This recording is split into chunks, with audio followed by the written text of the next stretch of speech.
double stun for Moto1. H2K are showing up.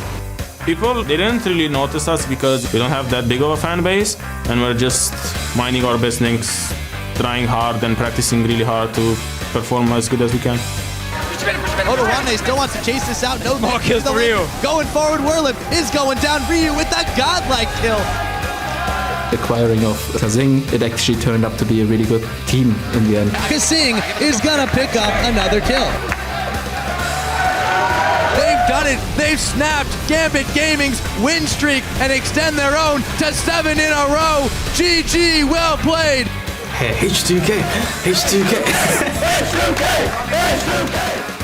I mean, I was pretty happy.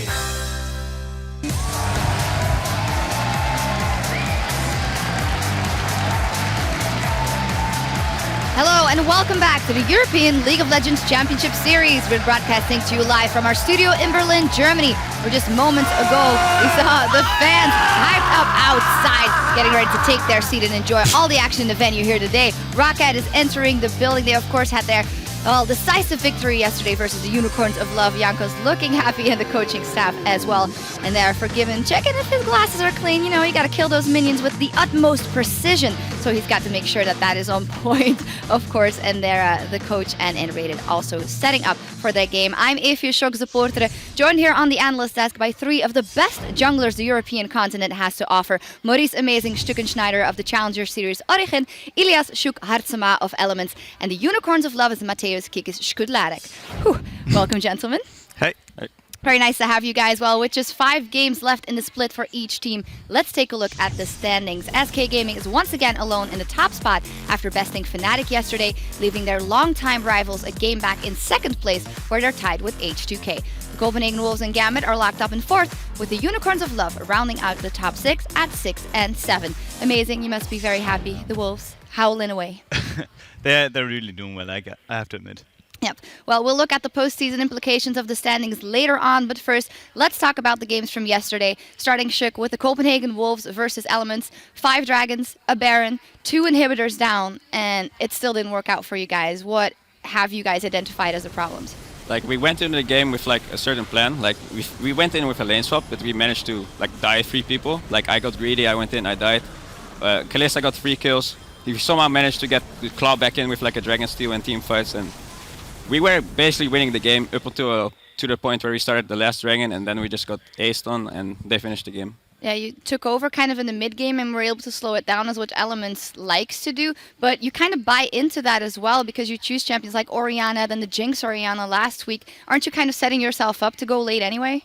Yeah, we kind of set ourselves up to go with Jinx and Orianna to go for the late game. We had Corki, sorry. Yeah, and yeah. Orianna is a great champion, I think, for mid-game and in late game, but early game she doesn't really apply that much pressure, so we had Nilly to make up for that, kind of, but they still got too far behind, too far ahead for us to do anything early on. Yeah, a similar story for you guys yesterday versus ROCCAT, who came out with a Protect the Kog'Maw comp. Was it more the comp that threw you guys completely off guard, or what were the issues? Well, we were kind of expecting them to go hyper carry. We didn't expect them to go full Protect the AD carry team comp, and we just went too behind early game, made too many mistakes, and it was really hard to come back versus the team comp. Even though we tried, it was like still we were too behind to do much. Yeah, in general, for the Unicorns of Love, Trevor actually said it yesterday, you guys are so hyped up by the fans, and I was also a believer, but now it seems like where it was before 1-1 and inconsistent, to me, yesterday's loss struck me as a heavier loss in that sense, and also this close to the playoffs. So what are you guys doing to make sure that you get that playoff spot? Well, yeah, this was like first game that we got just destroyed completely, so we really need to like get into our shape together and try our best to get to the playoffs, because we are like 6 now, I think, and it's really the other teams are really close to us, and we need some wins to protect our spot. Yeah, Shook, you of course have had a lot to deal with in the team, and Amazing can talk about this as well. The fact that as a jungler, you need to have the best synergy of everyone with anyone, and then all around you, things are changing. How has that affected your play? Like, it affects my play a lot. Like, I get new players every week, almost right now, and I think right now we're confident with the lineup.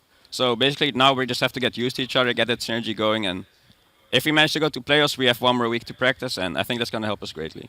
All right, well, now let's take a look at today's schedule. We're going to start in just a few minutes with a bout between ROCCAT and SK Gaming. Then Elements will have a rematch against the Unicorns of Love as they look to tie for the 6th place spot in the standings. And H2K will try to fend off the Copenhagen Wolves later in the day. Amazing H2K Copenhagen Wolves.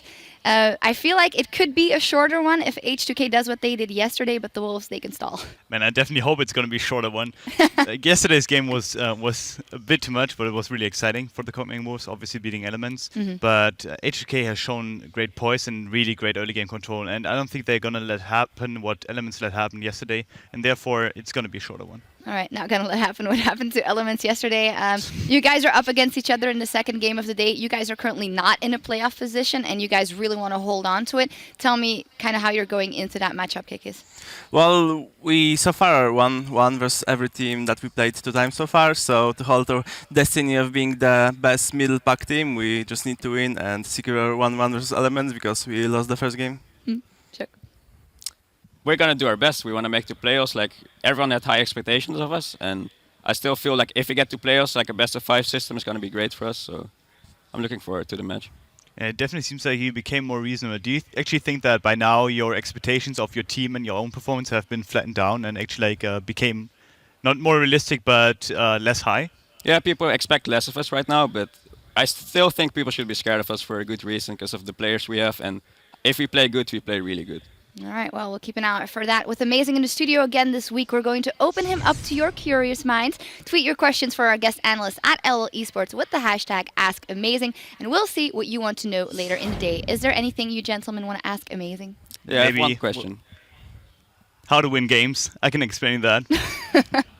Okay, then I have a good question for you. How is the Challenger Series? Well, you can answer because it's going good. I'm done. You're done? All right. I'm done. Well, Let's go on. way to break the atmosphere. No. Well, thank you guys very much, and good luck in your matchup later today. It's going to be a good one. Thank you. All right, now it's time to get into our first match of the day between ROCCAT and SK Gaming. So we're going to send it over to the caster desk.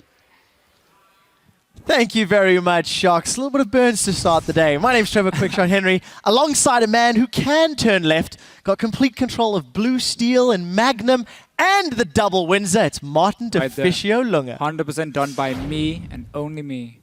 Well done. This guy here, Monte Cristo, I'm coming for you. All right, guys. As we focus on our first matchup of the day between ROCCAT and SK Gaming, both of these teams picked up wins yesterday, and both of them were in convincing fashion. Yeah, especially ROCCAT really surprised me against Unicorns. We knew it was going to be a fairly even match, and then suddenly protect the Woolite composition coming in from them. 30 minutes, and it was basically all ROCCAT. Well, let's start with the lineups. ROCCAT on the blue side today. It is, of course, Overpower, Yankos, Nuke Duck, Woolite, Vander, and their coach, Ducky. You've touched on the team composition yesterday. It is something that you could argue was a jugger more, protect the AD carry as the core. They put Woolite on that cog more. They put a bunch of protection around him, and they made it work. Let's take a look at that team composition and tell me what you liked and didn't like about it. Well, so what I like from ROCCAT here is how they seem to have identified, at least for this game, what the weak points are on the team. Because Overpower in that top lane, he's not been looking too good after he changed from the mid to top. He's not been doing well on carry champion, so I like how they put him on more utility focused, on like a tank, and say, okay, that's your job now, protect the rest of the team, don't carry on your own. And then you have this AD carry who has great mechanics, but also tend to be caught out many, many, many times. So you build a combo around protecting him. So even if he gets caught out, you might, or hopefully you're able to save him. And it did work against Unicorn. Yeah, it did. You know, we do have a little bit of footage of yesterday's game, and there was some debate going on whether or not having Woolite on the front line was a good or a bad thing. It led to his death a couple of times, but ROCCAT were able to actually get the lead and eventually close the game out. The big thing is that Woolite got caught a lot, but between every single time where he got caught, he managed to kill a tower or get like 1 or 2 kills for himself and the team. So had Unicorns been able to do this like all the time, it would have been terrible for ROCCAT. But because they were able, or they weren't able to do that, and ROCCAT could get these global objectives here, it did work. We saw the last team fight here. He died like instantly. Yes. And yet they won because they were so far ahead. Yeah, Overpower just ended up tanking for days. He was great, by the way. Can I just say, we have talked so much about Overpower being a weak link for ROCCAT up in that top lane. On Maokai yesterday, he didn't die. He went like 2-0 and 10. That was a great performance, and he did everything you need to do as a tank. So that was good. Well, he's going to need another performance like that again today when he's facing off against SK Gaming. one of the best top laners in the business. Let's take a look at their lineup, starting with Freddy, who will of course be Overpower's opponent, Svenskeren in the jungle, Fox in the mid lane, Forgiven AD carry, and Rated your support and coach of Inner Flame. This was a team that bounced back from that very bad level 1. Fnatic dove them up top. There were some greedy players and Rated tried to flash in for a kill, despite being down, 3-1, and having Huni on Rumble with like Sork shoes at 4 minutes. 3 kills, I believe, as well. I talked to Freddy just before we start here today, and he said, our plan yesterday was to not feed Huni. And then after level 2 or level 3, he was a 3-0 on Rumble. So that obviously didn't work for them. It did mean they had to kind of adjust a little bit. We saw them take a lot easier and slower in the early to mid game. They didn't go for all these auto turrets very fast. But then once Huni, the guy who had gotten all the kills, got caught in that mid lane, that was where SK really turned on the engine and just said, okay, kill him, take Baron, now we have the game. Yeah, it was great hearing on the post-match interview that Freddy was saying as a team they've been working on their vision. We have been highlighting the wards from SK a lot, and yesterday was the first time I really felt there'd been some growth in their team. If you look at the ward stats in the game yesterday, 119 in a victory, in contrast to 89 versus the loss in Fnatic. That's 30 wards difference in a 30-minute game. That is a lot of vision placed. And Fox went huge on that LeBlanc. He did. He was fantastic. LeBlanc, definitely his best champion and should be a target ban now for other teams, or at least first pick it away, because he's so good at also finding the right picks in a team fight and getting all the damage down and then allowing the likes of Forgiven to then clean up after. So good game from him. A little bit scary that Freddy in the interview yesterday, he said, oh, we realized we could upgrade our totem and get more wards now, like after 3 or 4 weeks. So I really do hope that SK in the future, when it comes to new patches and they can adapt, that it goes a little bit faster for them, because they lost 3 games in a row where warding was a big problem. Now they seem to have picked it up, and they played around pink wards really well against Reignover's Rengar yesterday. Yeah, and also great usage of that greater Farsight Orb from Forgiven, spotting out the Baron. Right, before we get to picks and bans, let's hear how SK's Forgiven doesn't just have the best CS numbers in the league, he's a force when it comes to lane pressure as well. Forgiven will never back first from the lane, so if you will manage to win somehow 2v2 against them, it's really crucial to have good picks, to be able to trade them 2v2, I think. But against them it's really hard, and they try to punish as much as possible. Well, we'll have to see if they can deal with that Forgiven lane. Nobody's been able to yet, still averaging over 10 CS per minute across all the games. There was one game, Yanin and Kasing for H2K, where they managed to kill him on Caitlyn and win the lane, which basically allowed H2K to take over the entire game, because they took the bot lane tower, they went to mid lane, they did what Forgiven will always do against other teams, and that was one of the reasons H2K won. If ROCCAT can get 2 on 2 lanes, I wouldn't expect it, because Vanda and Woolite together has not been looking that strong in the dual lanes, and also Overpower struggled in a one-on-one. So I really feel like for ROCCAT side, either you lane swap, or you really got to play aggressive early on in terms of your jungler, and you got to like try and gank these standard lanes if that's the case. It's going to be very difficult. ROCCAT have not traditionally had the best laning phase throughout the split. SK, on the other hand, have had one of the strongest. You broke down the 1-3-1 SK strat, and in playstyle and decision-making as a team, SK still doing the same things.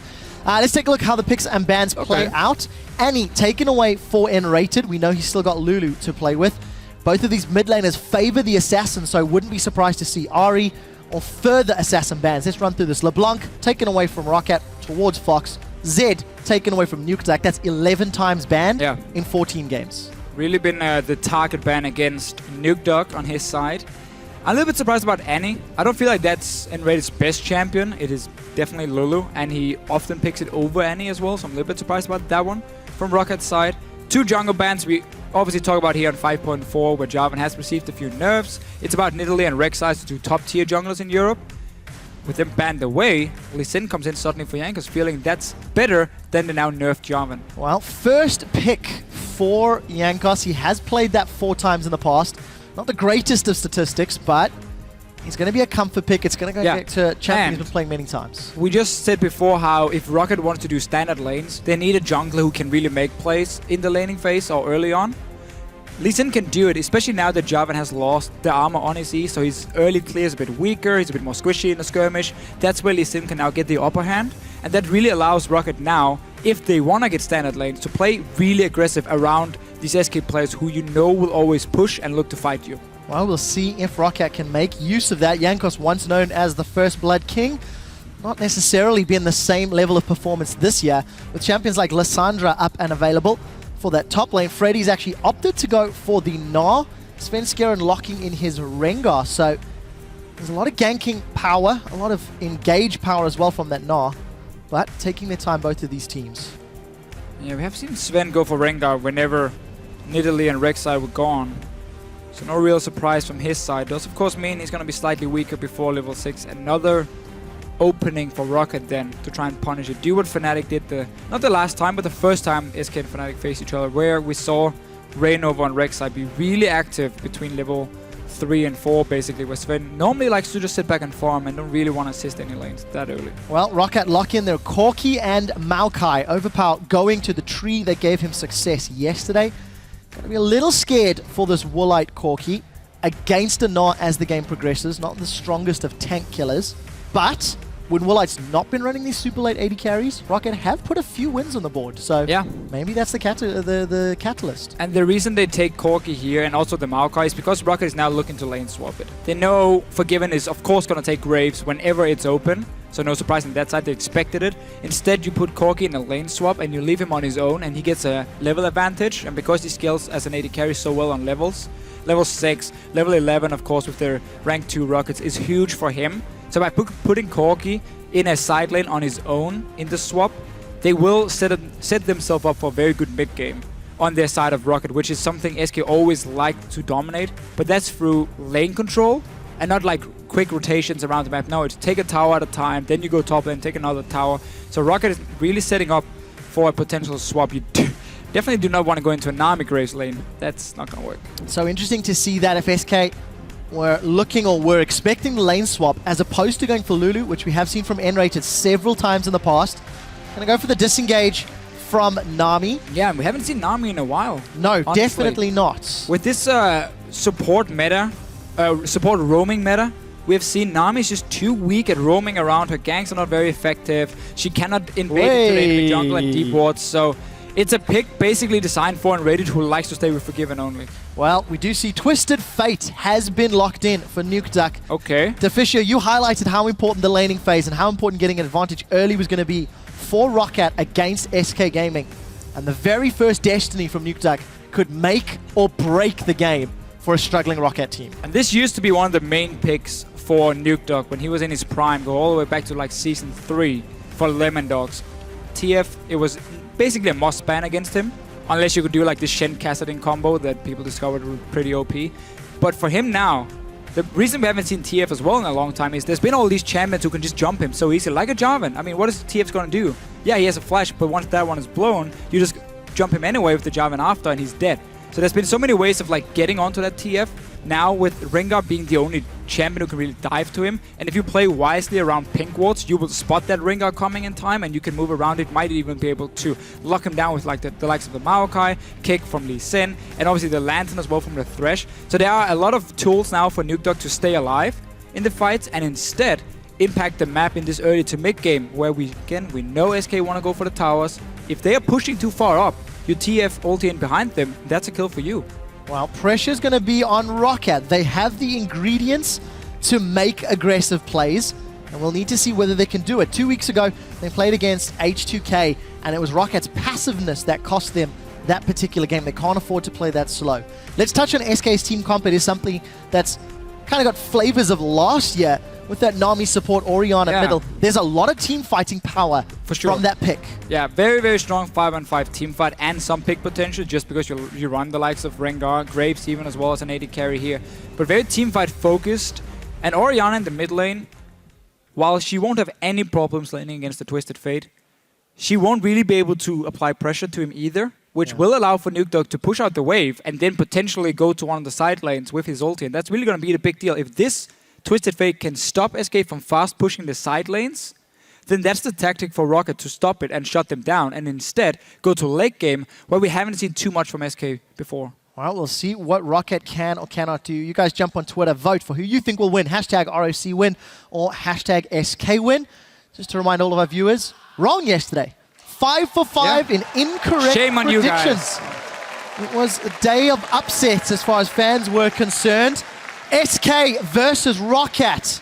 We're loading onto the Rift. And for ROCCAT, a team that is 5-8 on the standings, the amount of breathing room a win over SK would buy them cannot be put into words.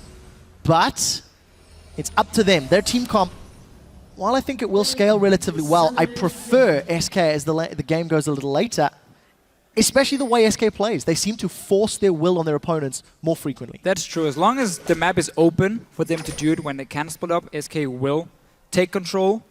But the thing is, when you look at the two comps, especially late game, Maokai, I love Maokai into Graves, because Graves is such a short-range AD carry. You will always get in range with your W and lock him down, and he's not designed to kill a tank either. So suddenly Forgiven, later on in the game, it will be hard for him to have an impact in the team fights, and it's going to be more about this Orianna pick, who of course needs a lot of time to scale up. We've seen Froggen play it a few times, and it's always been the same.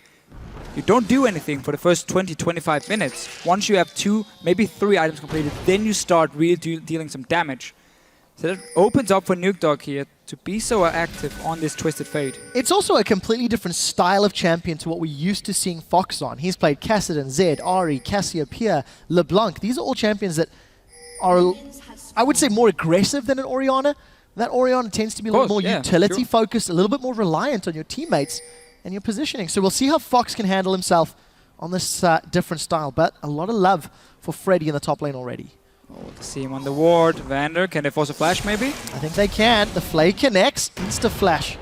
Well, eventual flash. Early advantage. That should give Freddy a little bit more difficulty in the laning phase. Yeah, we mentioned how ROCCAT really wanted to lane swap with their comp, and that's why they took the Corki and Maokai in the second rotation, knowing Grace was going to come from SK on their side. So they do get the swap with deep wards and of course the lane ward to see that Freddy's sitting. And I've said this before, and I'm a bit sorry for Freddy. I said it yesterday because I called him greedy for farm. And he told me that his mom texted him after the game and said, "Stop being greedy, Freddy." But I might have to say it again today, because he is a guy who doesn't care about dying in the laning phase if it means he gets like 2 or 3 waves of farm, and that's the way he likes to play. So he's always getting a CS advantage, but he might give up some gold for the other team. And let's see what he does today. This is a good start for ROCCAT. They got the freeze. They're keeping 2 guys in the lane as well to zone Freddy away, because you know he always want to go for this farm. And this is one of the first times we've seen teams really try and deny him. Fnatic yesterday, tower dove them early. Did work out, but he kind of returned to the lane after a massive fight. In this case, they're just freezing him all at the moment. Well, Deficio, I hope you don't get Freddy in trouble with his mom for 2 days in a row. We'll see how he handles himself. 0 CS to his name yet. Vander doing a good job at keeping Freddy away, but Enrated come to back him up. Just like we saw yesterday, the top laners were in trouble. He's touching the fact that Forgiven, solo in the bottom lane, not against anybody for the time being.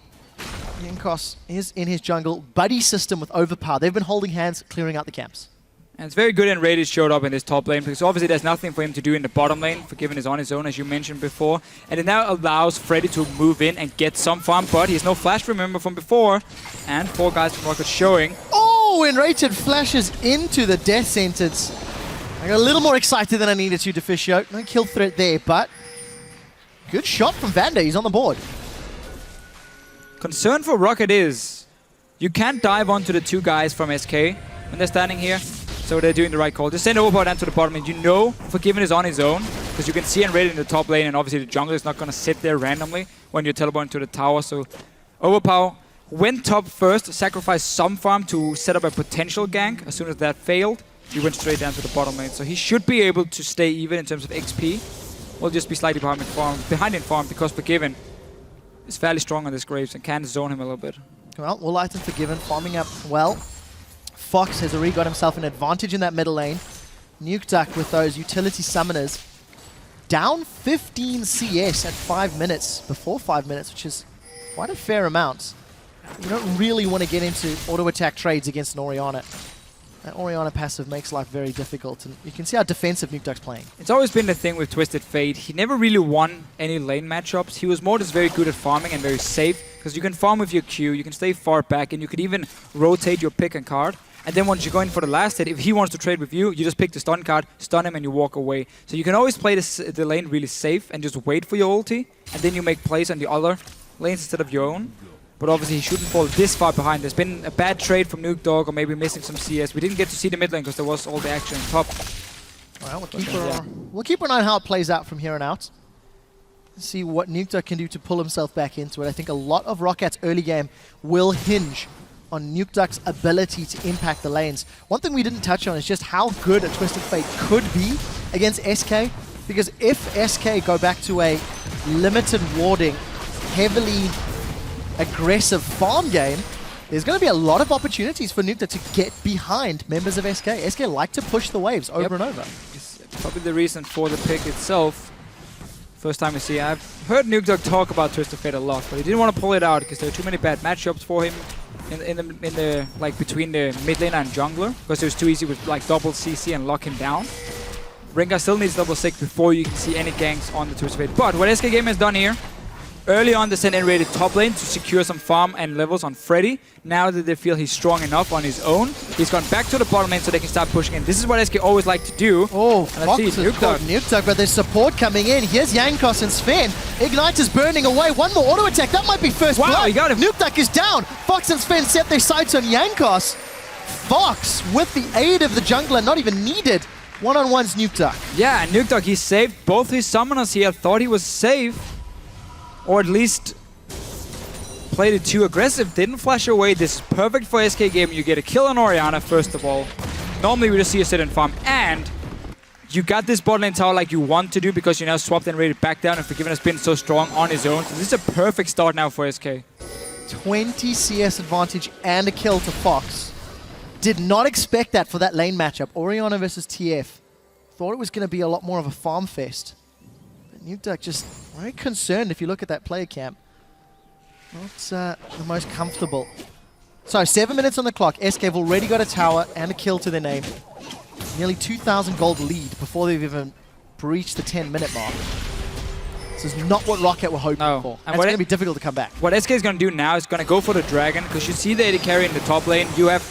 You know obviously he's not going to join, and you have a BF Sword Grave, so you're going to go straight and take the dragon now at this point, because you have all the pressure on the bottom lane. Once the dragon is dead, you're going to take your Graves and just swap into the top lane, because he's a lot stronger than the Corki at the moment. So if they lane one-on-one, Graves is going to win it and push in the lane over and over. And if Enrated joins as well, suddenly you might be able to get pressure on that tower. So SK Gaming setting up for the dragon, so the last global objective is gone, and then they go back to pushing the lanes. Well, yesterday, SK Gaming took an 8-minute dragon against Fnatic, which eventually snowballed them into the lead to take 5 dragons and a Baron by the 35-minute mark.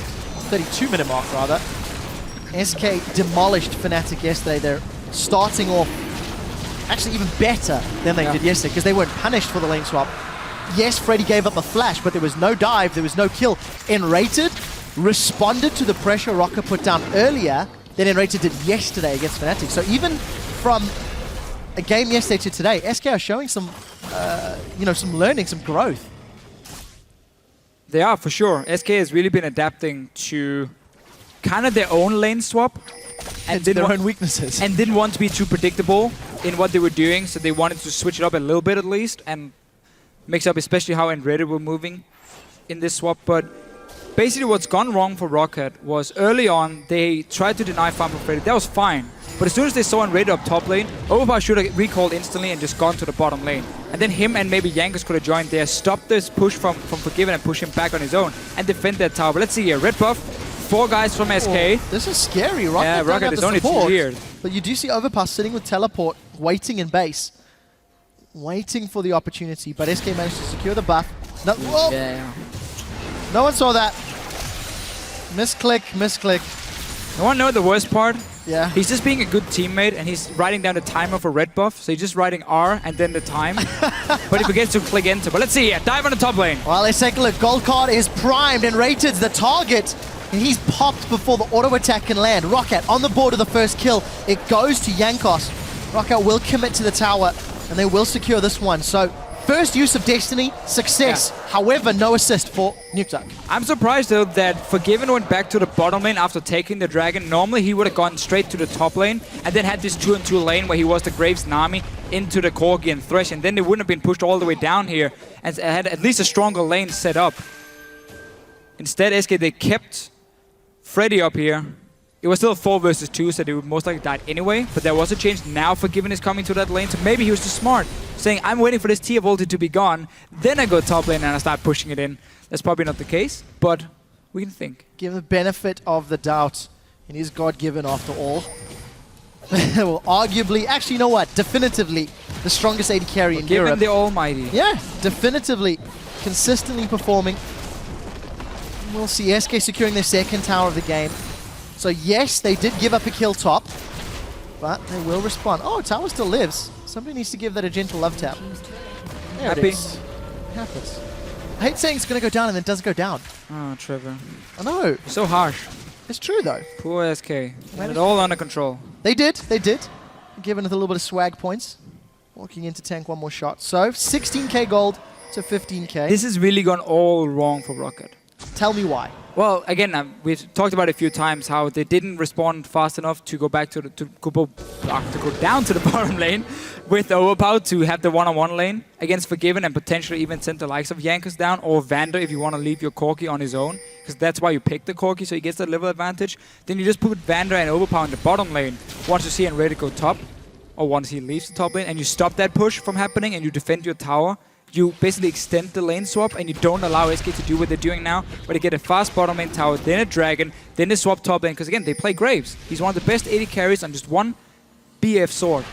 And you won't be able to duel him, and that's why he can keep pushing down all these lanes. Oh, Jankos is desperately trying to get onto this bramble back, but SK Gaming not letting it go uncontested. Jankos didn't really have the support. He's decided not to run the risk. We did see Enrated and Svenskeren hanging around. Fisher, while you're right, the team decision and the reaction from ROCCAT hasn't been great. I want to give some praise to Fox. Yesterday, he 1v1'd Febivin. Yes, it was a fairly favorable matchup with that LeBlanc into Ezreal. Today, he basically 1v1'd NukeDuck. ROCCAT still with the fan vote. It is close, though. 52% to 48%. And SK get, what was it, about 50% of that tower HP? Yeah. Forcing middle. So, just like dominoes. Bottom, top, middle. SK... Always the same. Traditional, heavy, aggressive laning. Yeah, always pushing these lanes one by one. You kill them, and when you play Twisted Fate, if you start losing your auto turrets, the range where you can ulti suddenly becomes a lot smaller. Because if you're forced to sit back in your tier 2 towers, you won't be able to reach further than probably the river. And that means suddenly if someone is having a fight in, let's say, the top lane, it's going to be tough for you to get up there in time and join in, because you have a lot less room to work with. You basically get pushed into a corner when you play against SK and they get these outer turrets fast. And suddenly your minimap just shrinks. It becomes so much smaller and you have only 2 towers to wait for. You can maybe, if you're lucky, get 1 jungle camp, but you might not even be able to get it if SK is just keeping the pressure on you all the time. So you suddenly don't really have a lot of room to make plays on, where SK won't be able to react in time. Even against the Twisted Fate ulti, SK should be able to move from the likes of a mid lane to the top lane in time to turn it around. Well, we'll find out if SK can make that work.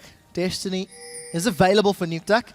Got himself a needlessly large rod, as well as the makings of that Morellonomicon, so he's going to have a lot more burst than the previous ultimate usage. But they need to find a lane, they need to find a target that they can jump onto. Freddy doesn't have a lot of MR, despite having 1,600 HP, and but the setup. Praise to Freddy here. SK Gaming are playing around where Forgiven is on the map. He's now on the bottom side, which means all the wards gets invested on the bottom side, because that's where you're strongest, that's where you can make the plays.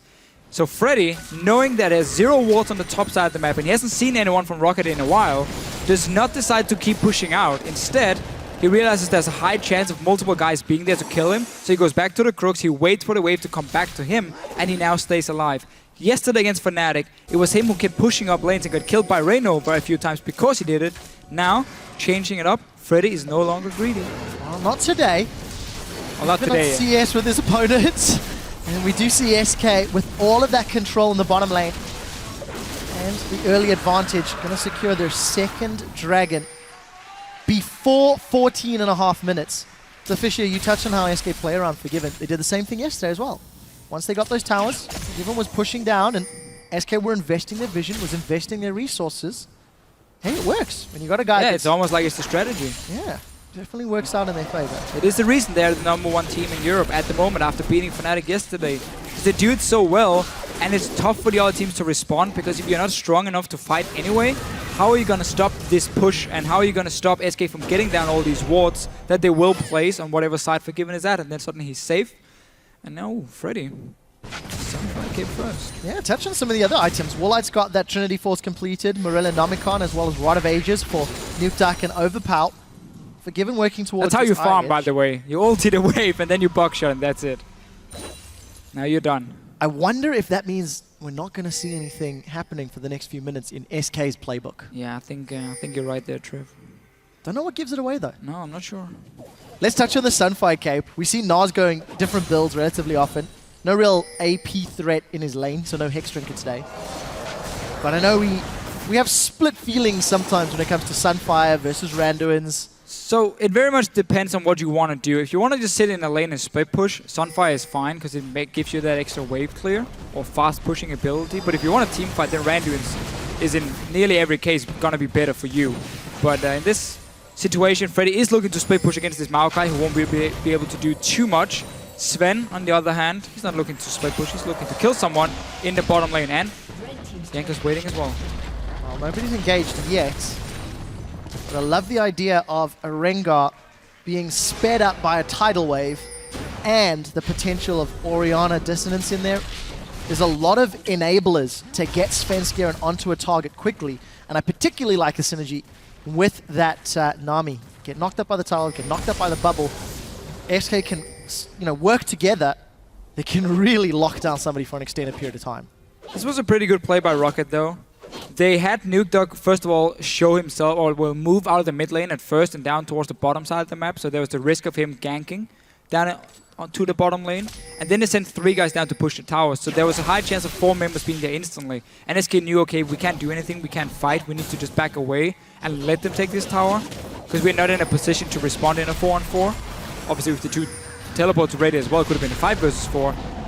So they simply just made a play around the ulti from Nukeduck. He still has that mid lane tower being alive, so he can stay around the mid lane for himself. And that was just a good play to make it 2-on-2 in terms of towers, and very even in gold as well. Well, Nukeduck does get his hands on that blue buff after SK tried to contest. I'm glad you actually say ROCCAT did well, because considering how the lane swap didn't work in their favor and just how much pressure Nukeduck was under, the team has evened out the goal difference, they've evened out the tower score. They do have a kill on their board, and SK is still unable to take that middle tower. Yes, they've not committed resources in a while, but a few minutes ago, SK did have 3 members trying to push the middle lane down. So all credit to ROCCAT for slowing this game down and clawing back the goal deficit they've given up. It's been really good for Nukeduck that despite him dying, he could get that large rod on the first back, allowing him to basically instantly wave clear with his wild cards on the wave and just defend it on his own. Now, he will go down at some point. Once SK go for the real push, they will take that tower. But he still managed to hold off on it for quite a while. Hook just missing on Svenskeren. But now SK got the last tower, and yes, they're even, or somewhat even in gold, but still the 2 dragons to 0, that's going to be the big problem. Well, Freddy is in Mega. Nah, it's about to time out. Here comes support. Mini Nah gets booted backwards as he hops over the wall, flashes past the jungle. And we do see ROCCAT collapse. What will it cost them? Kill on the board for Woolite. Destiny comes out from Nukeduck. SK behind as well. Will be happy for the trade. There is Overpower plus Nukeduck coming in. Bubble doesn't connect. Tidal Wave goes out. Gold cards onto Enrated. Here comes Woolite. That's a huge shockwave, but there's not a lot of damage to follow it up. ROCCAT with 2 quick kills, and they force SK away. It's a trade of 3 kills for 1 tower. And ROCCAT now is going to push this mid lane with all 5 guys. That's going to be another tower. That was a nice play, honestly. Yes, they gave up that mid tower because they went 5 to get overpowered or get Freddy down, but then they knew we have the ulti from Twisted Fate, we have the teleport, we can chase onto the remaining guys from SK, kill them, and also get a tower and trade it at least. So here, this is a setup all planned. I mean, you know at that time, if you go 5 to the top lane, the enemy team can push mid, but this is just such a nice setup. Nobody gets caught really by the tidal wave. Nukeduck dances around it. You blow up and raid it first. Good shockwave, but just not enough damage here. You've already been caught out, and you're in a 4 versus 5. And it was a defensive shockwave at the same time. Everybody in full retreat. To be fair, Woolite went from 100 to about 40% HP. Had collateral, had additional damage come down. Maybe got a kill. So ROCCAT, they do trade 1 tower for 1 after the fight. However, they lost an additional tower a few moments before. 20 minutes on the clock. ROCCAT looking not too shabby. Especially now that Nukeduck's got himself an Hourglass. So those sort of, dare I say it, Messiah plays are a possibility where he can just destiny in and hourglass out. SK has already gone down to this dragon though. Third one for them if they manage to pick it up. This is a game where they have improved. They are investing more into pink wards and setting up for objectives beforehand. And if you come and face check, well, tough luck for you. You will get caught out by the likes of a Rengar.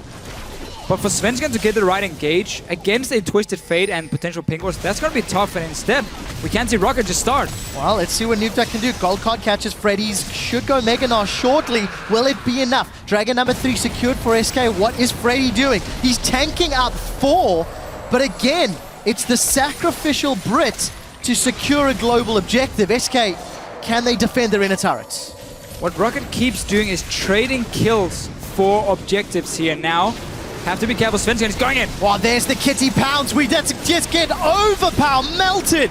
We do see the kickback as Svensson is knocked over the wall, but ROCCAT are split. They've lost 2 since taking Freddy down. Forgiven's getting run down from Woolite, and Forgiven still survives. Woolite's got no more mana.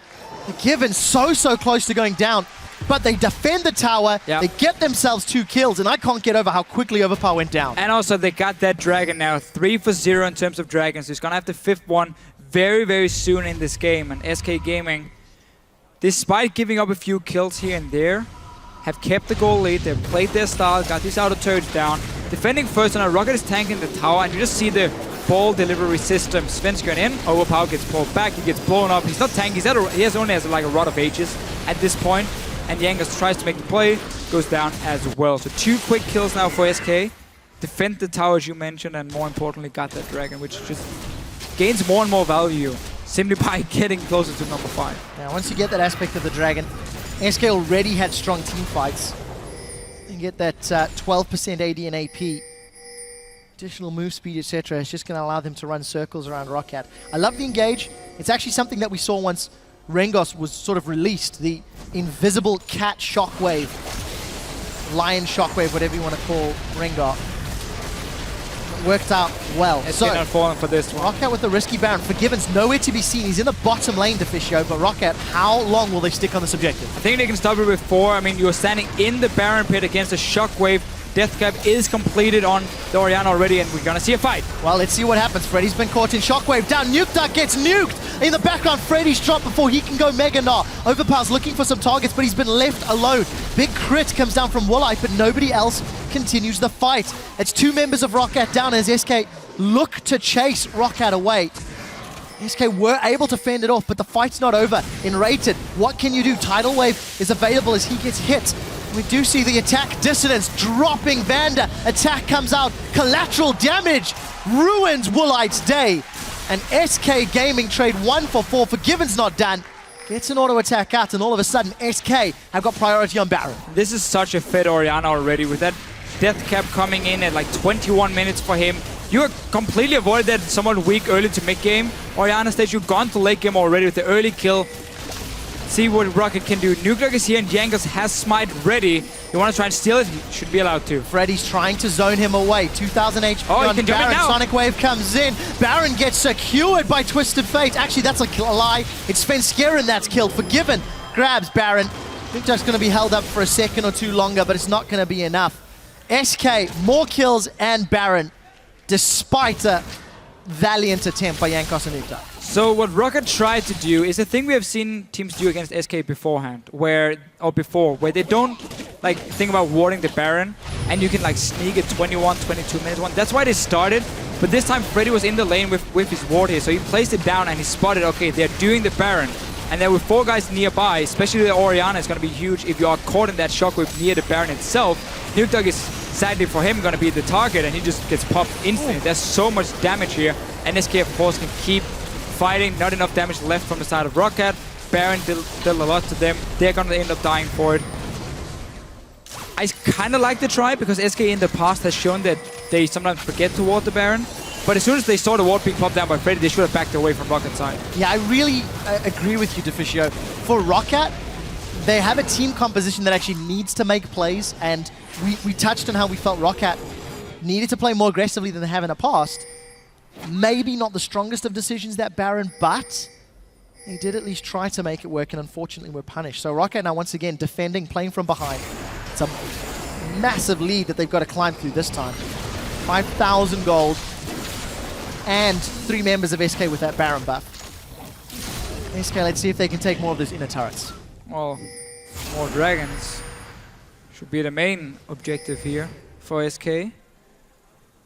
Especially because once the next one is picked up, you got even the more damage to minions and monsters, which means the next Baron coming is gonna go down even faster for the likes of SK. And they shouldn't give up the lead they have now. It's been fairly close. ROCCAT has made some good moves to really keep it even in gold. But then we saw this Baron. I just don't know why they didn't disengage from it. Once they saw the ward, they knew they were spotted. Yes, Forgiven was in the bottom lane, but still 4 guys this early is gonna stop you. Well, we'd have to listen into Mike Check and find out what the team's communication was like. 40 seconds before the next dragon spawns. Making use of that Baron buff, you can see SK getting some deep vision in ROCCAT's jungle, making sure they are well informed for the next dragon attempt, and also sieging up that air turret. There's a little bit of tankiness on Overpower, finally got that Frozen Heart completed, but ROCCAT need to really burst someone down quickly or get caught out in a 5v5. Yeah, and it's fine that Overpower has a lot of armor. He's going in and can they get it? Well, Fox is caught out. Fox is flayed back. That's a fairly easy kill for ROCCAT. What more can they take? Destiny channel, Gate followed. Nice double bubble from Enrated, throws ROCCAT up. That means Trouble is Enrated, goes down as well. That's a double kill for Nukeduck. They turn to Svenskeren, but he shouldn't be able to get away. I lied as he flashes over the wall after leaping onto a Krug. ROCCAT get 3 quick kills. Potential on Dragon, but somebody needs to deal with Freddy. They got it. Nukeduck can defend. Just go to this Dragon. Don't allow SK to pick it up. They shouldn't be able to. Perfect play by ROCCAT here. You engage onto the Fed target. You shut him down instantly. Obviously, no Outlast yet on this Orianna, so you get that 1 kill. And because SK were playing around towers instead of just securing this 4th Dragon, saying, okay, we're just going to wait for it to spawn, then we pick it up, then we look to go further on the map, then ROCCAT gets everything. That was jackpot for them. Yeah, it really was. All of that CC chained onto Fox. ROCCAT very, very clearly focusing down the main threat in that particular engagement. They're going to need Flash again, though, on Overpower before they can do it, because otherwise he will never be able to just walk in range. There's no Righteous Glory, there's no Talisman to speed him up. Unless maybe he can go for Home Guards and then try and teleport behind. I would really love to see that when you're playing Twisted Fate. You get Home Guard on your top laner, so you have 2 guys who can engage very, very easily onto the enemy team if SK tries to do what they did before. Because remember, SK has a fairly low range composition when it comes to sieging on a tower, so they will always be caught very close to ROCCAT's turrets and then be in a bad spot for a potential fight to start if we see like a teleport coming in or if we see the Twisted Fate ult. So interesting to Fisher. You know, after the Baron is secured, I felt SK might want to siege. You kind of highlighted their focus was going to be Dragon, and it was sieging that cost SK. They grouped in a lane, and it was the engage from behind with Nukeduck that allowed ROCCAT to clean up the fight. And if you go a few minutes earlier in the jungle, it was Overpower teleporting behind SK that allowed ROCCAT to win another fight. So for ROCCAT, it is a flanking maneuver. It is a, you know, multi-directional threat that they need to look to do, and we'll see whether or not they can find more opportunities, or if SK is going to be wiser. I mean, SK still got a 4K gold lead, so yeah, they're still in ahead. charge. They got a 3 dragons, but the flanking here is another reason why Nami, as a support, has kind of fallen out of favor, because there's so many options now with these like teleport Home Guards, or junglers like Rengar maybe who can sneak in from the side and then jump you, where Nami's ulti is fairly hard to place properly to stop and engage. If we have the team engaging from 2 sides, Nami can only disengage on one of the sides. She has to pick, okay, do I want to try and shut down maybe the Twisted Fate coming in here with his ulti, or do I want to go for this Maokai who's teleporting from the other side? Because again, her tidal wave, it doesn't cover like a monsoon all the way around you. So it's tough for her to find the right angle to disengage for her team. And that's really something ROCCAT can use to get onto the Orianna, get to the Graves in this backline here and just blow them up. Hourglass is completed now though, so it will be a bit tougher this time around. We'll see whether or not Fox can find those targets. Shockwaves, maybe even more impactful than Twisted Fate's Destinies in team fights. Because we've seen what a 3000 elo Shockwave looks like, and we've seen what a 30 elo Shockwave looks like. And it really can be such a game breaker for your whole team fight.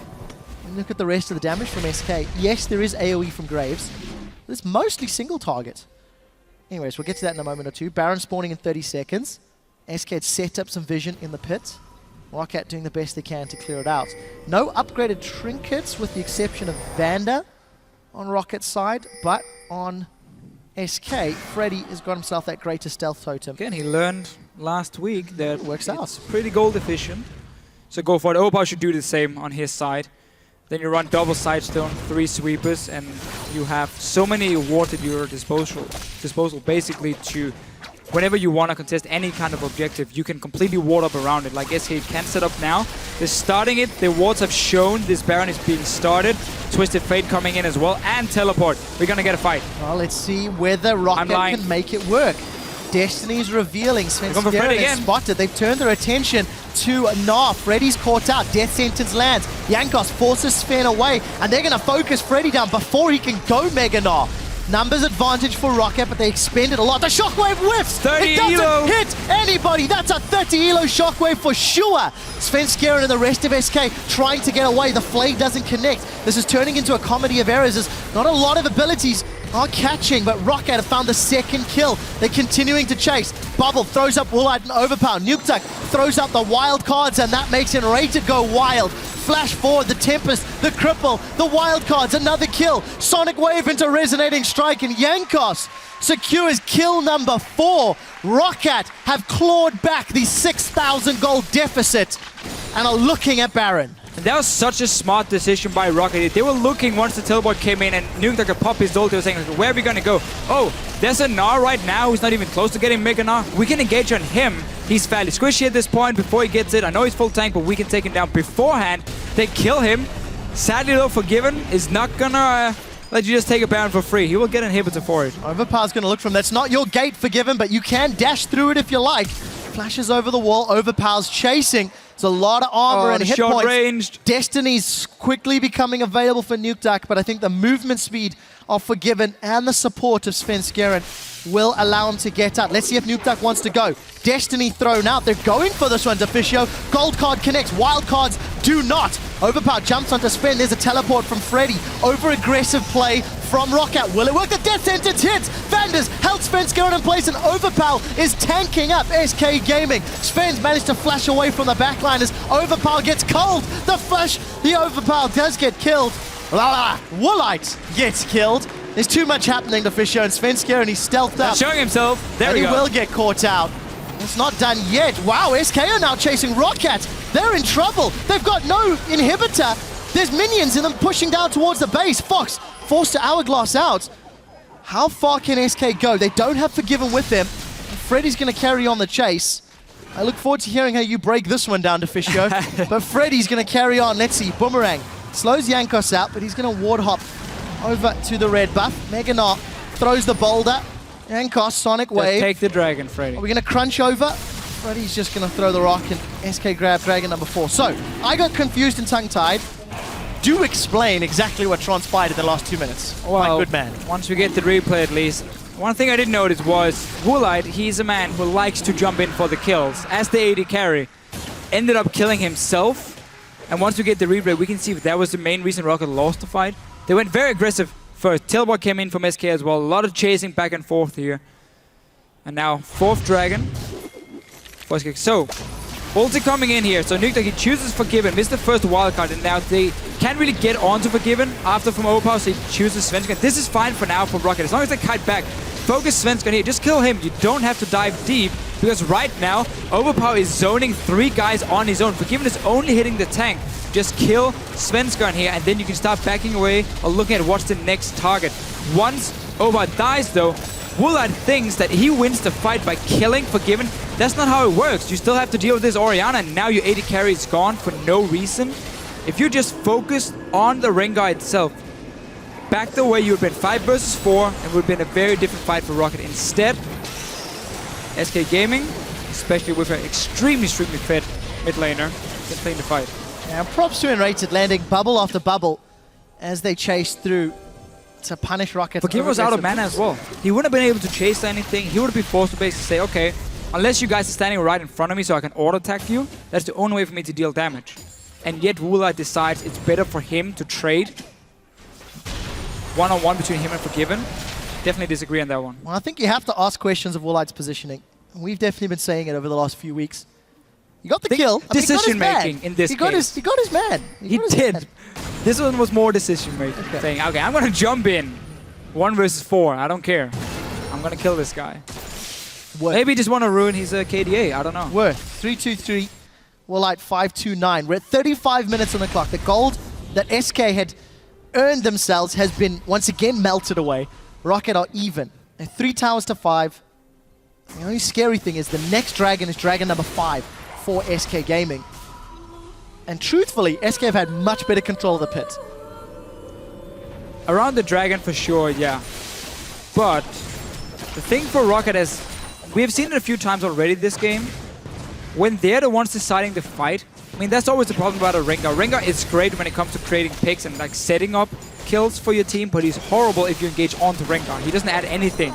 Or then maybe he can try and jump from the bush and lock down an AD carry, but it's super hard for him to do. And he's still, despite building tanky, a fairly easy target for a late game AD carry to kill. So, what ROCCAT can do is if they're the ones starting it through teleports and the Twisted Fate ulti, they can easily choose the targets. Let's say, oh, is there a Mini-Gnar who's not even close to Mega-Gnar? That could be our target if Freddy's split up from the team. Or can we get onto the back line and then also eliminate what Svensson can do on Rengar by simply starting the fight yourself? So ROCCAT definitely has the tools to keep winning. Yeah, and something, we haven't really touched on too extensively is just how Nukeduck's Ultimate Destiny will reveal Svenskeren when he goes for Throw the Hunt. He's going to reveal Stealth Champion. So yesterday, we saw SK play around pink wards to effectively counter over Reignover's Rengar. Today, ROCCAT have the tools to counter Svenskeren, but it's been more ROCCAT's aggressive plays to claw back what SK has done. And SK, I think they've lost their momentum. With the exception of Control of Dragon, SK are not necessarily as in control as they were during the laning phase, during the first 10-15 minutes. Well, we normally don't see SK go to late game. It's all about winning in mid game for them through lane pushes and not straight up team fights. But we'll have to in this game, and we mentioned how Twisted Fate ulti can spot the Rengar. The counter, it's called Banshee's Veil. It's now been picked up by Svenskeren. It will basically block the ulti from Twisted Fate so you don't get vision on Rengar himself. Then pop the Banshees. So that is going to be the answer for Svenskeren if he's the guy looking to start the fight. But he can still get collapsed on fairly easily. You just jump down as a TF, and if you do have to time your wildcard first, pops the Banshee, then you throw your stun after. Well, look at that goal graph. SK managing to climb themselves in the lead ever so slightly, and then lose it, and then ever so slightly lose it. As it stands, there's only an 800 difference. So ROCCAT, this is ROCCAT from the beginning of the split, where they would dig deep, where they would drag games out. And interestingly, if ROCCAT managed to secure 22 kills, it'll actually be the most kills they've secured in a single game for the entire year. Says a lot about the ROCCAT playstyle we've seen this year. And I mean, it's no secret for the ROCCAT players either when you talk to them and like their opinions of what's been going on. They're not happy. They expected a lot more when this team was created, and when Overpower moved to the top lane, they thought it was going to be a great move. He could be good in terms of team teleports, and of course his shot calling or added shot calling to the team. And then you put in there's basically the rookie of the split in Woolite, an AD carry with good mechanics who looked fairly solid on the Copenhagen Wolves, and then Nukeduck, this guy who was fantastic when he played for Limelights back in Season 3. So on paper it looked good, but it's simply not been working for them. There's been too many problems in terms of honestly shot calling, and players underperforming. From the mid laner to the AD carry to the top laner, it doesn't matter. They have been underperforming overall if you look at the entire split. And you look at a team like SK, the odd games where Forgiven doesn't necessarily deliver, Fox has picked up the slack. Svenskeren has picked up the slack. SK is a contrast where when a team does have some struggles, somebody else will carry it. Unfortunately for ROCCAT, they haven't found that synergy, but this might be the week. Remember, ROCCAT sitting out of a playoff spot. They're 5-8 in this game, and they're playing against the league leaders, SK. Overpower gets caught out, but the Lantern does save him. Collateral damage was thrown out from Forgiven, so cooldown used. ROCCAT now need to decide, do they want to engage? Dragon is up. This is for aspect of the Dragon. Destiny has been channeled from Nukeduck. He's trying to get in on the side lane, but he's a little split up. Where can Overpower join the party? The ward comes out. Dragon secured. That's gone to Svenskeren. SK Gaming have got the aspect. Overpower once again in the thick of things. Jankos pulling a few members. It's only the tree that's caught by the shockwave, and ROCCAT are in full retreat. They do not want this engage. Death Sentence catches Freddy, but that's not the one you're looking for. Woolite and Nukeduck in full retreat, but it's not going to be enough. Wildcards rings across. SK's health bars, 2 members of ROCCAT are down.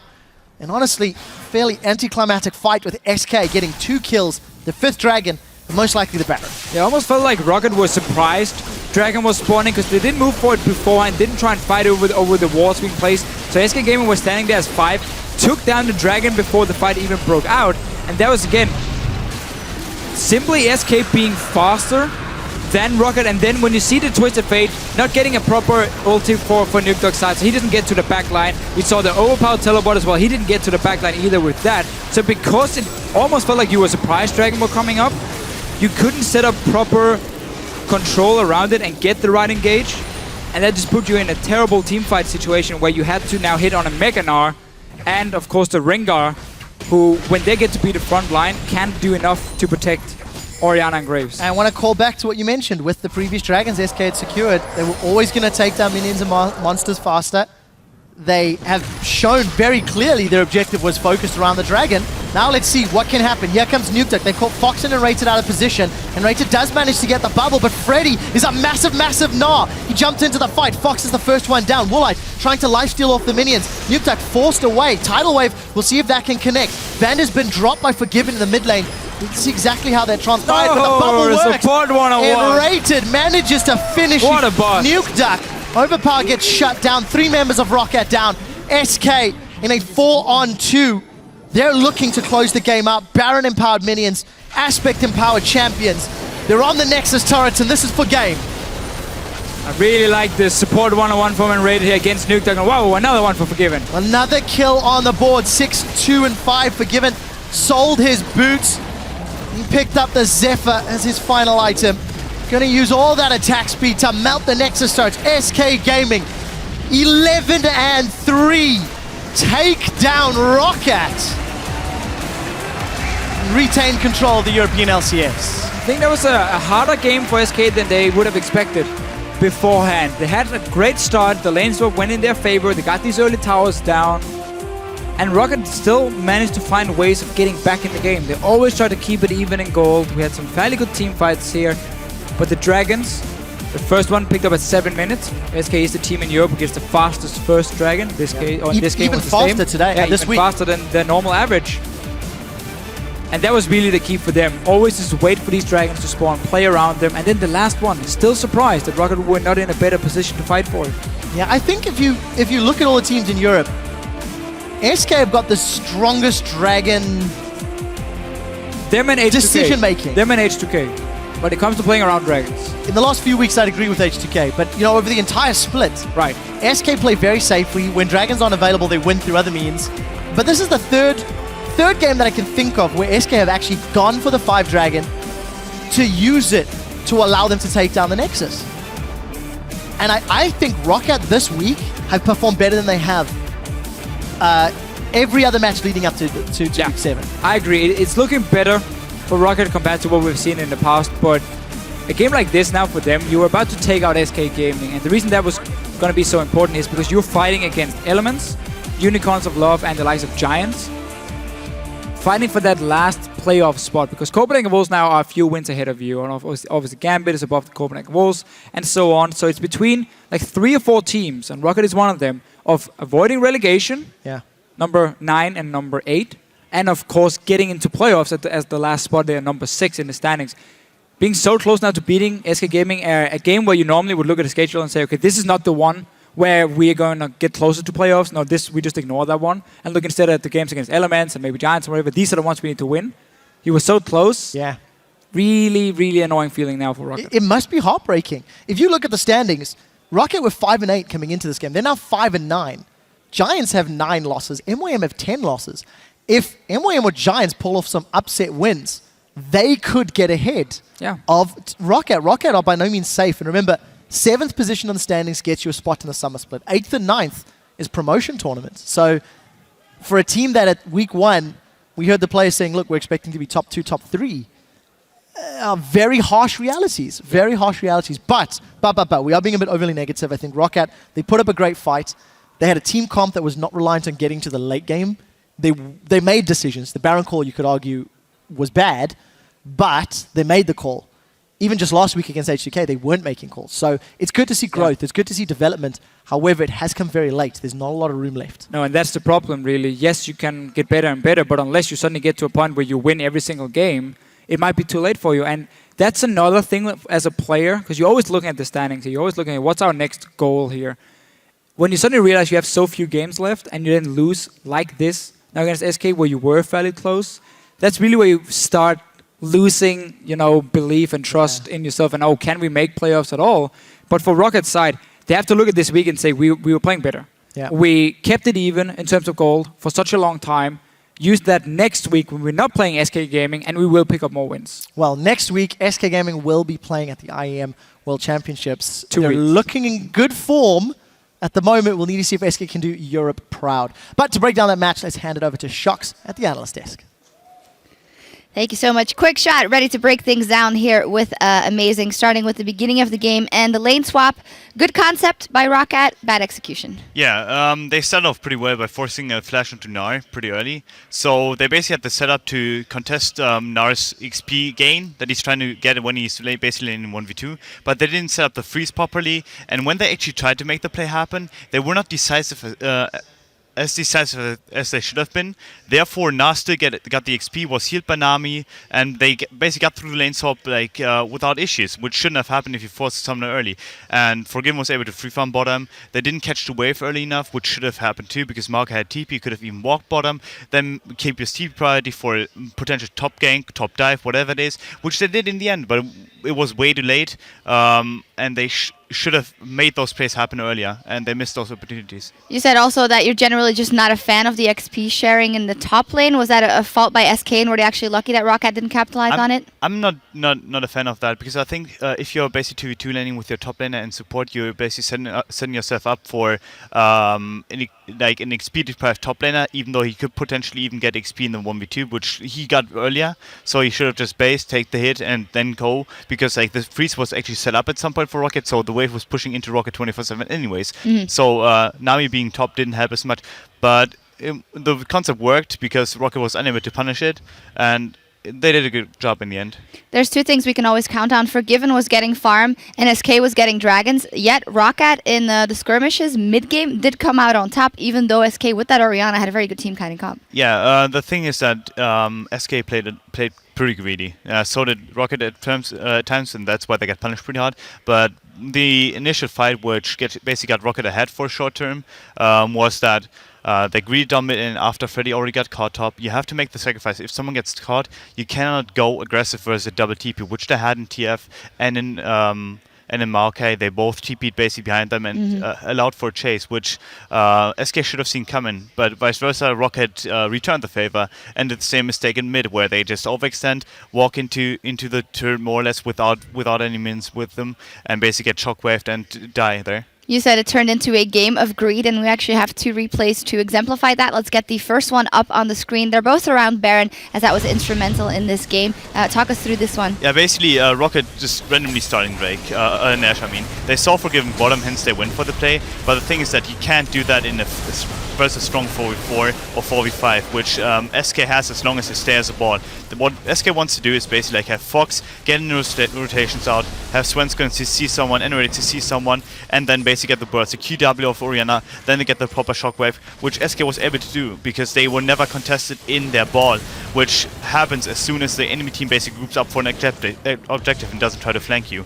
And SK is basically chasing ROCCAT down and allows themselves for early kills. The Orianna that are flashing forward to get the auto attack off and the kill, very different from the Orianna we saw yesterday. Yeah, definitely. I think Fox, what he did this game was really insane. I think we'll have another replay later on, or maybe not, but he even like, put the Orianna ult on himself and flashed into an AD carry, which is just crazy. Like that guy must be Korean or something, but I've literally not seen that in the EU LCS so far, and that was pretty crazy. This is actually the second replay I wanted to show. That is second replay. So this again, agreed from SK in this case, where what they basically do, they put themselves into a situation where they were at Nash and they didn't respect that Gnar could be collapsed upon before his passive procs, because like TF is able to TP on him and they can basically collapse him and one-shot him. So ROCCAT is able to one-shot the Gnar and allows themselves for another chase, which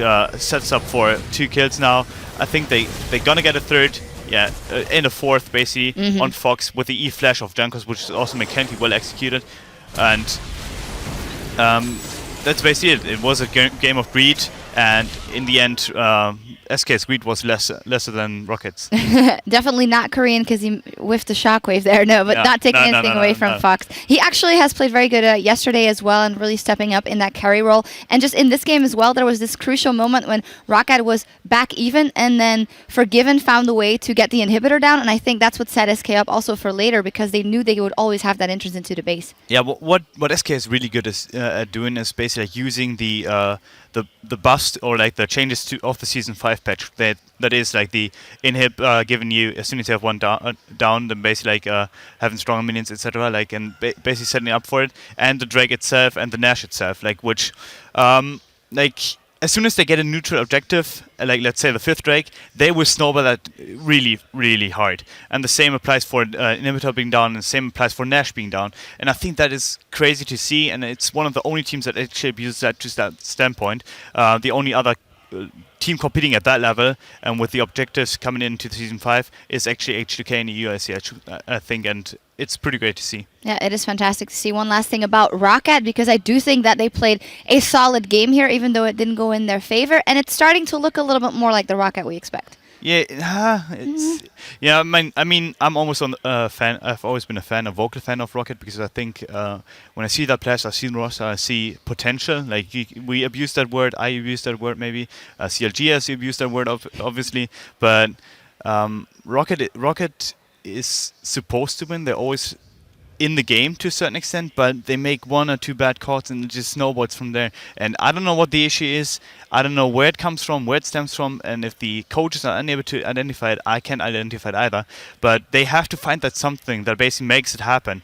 And if they're not able to do that, like, they deserve to be where they are right now. Yep, and if they want to find it, they'll have to do it very quickly with the season, the split almost ending. Now, coming up in just a few minutes, Elements will chase the Unicorns of Love in the standings as they try to close in on a seat at the Spring Playoffs. And as Krepo himself said just moments ago, it's time to do or die, so stay with us.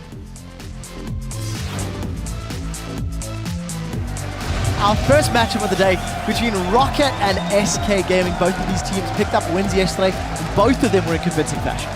Tidal Wave goes out. Gold cards onto Enrated. Here comes Woolite. That's a huge shockwave, but there's not a lot of damage to follow it up. Kill Ori, kill Ori, kill Ori. Yes. Keep fighting, guys. I got ult. Go, Graves. I got Rengar. Coming for Rengar, taking out their... Rengar. Nice, guys! The death sentence hits. Vander's held Sven's going in place, and Overpower is tanking up SK Gaming. Sven's managed to flash away from the backline. SK Gaming have got the aspect. Overpower once again in the thick of things. Jankos pulling a few members. It's only the tree that's caught by the shockwave. SK Gaming retain control of the European LCS.